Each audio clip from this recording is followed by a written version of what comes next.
Все послевоенное время жители села в буквальном смысле страдают от нехватки чистой питьевой воды, а точнее сказать, от ее отсутствия. Приходится брать воду из родников или же покупать, ну или пользоваться дождевой, что, по правде говоря, сложно представить в 21 веке.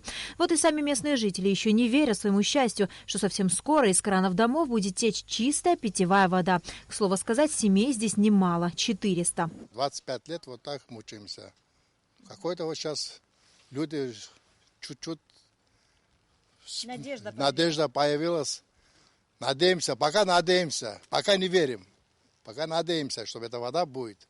Проект должен был быть сдан еще в сентябре минувшего года, однако ремонтные работы не были завершены к запланированному сроку из-за задержек в финансировании с поставками необходимых материалов.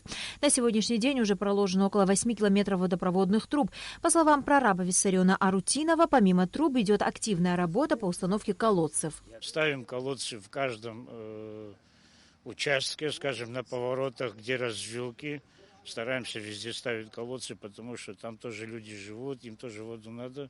Сами приходят, просят, вот здесь поставьте, там поставьте. Мы это делаем. Идем на уступок жильцам.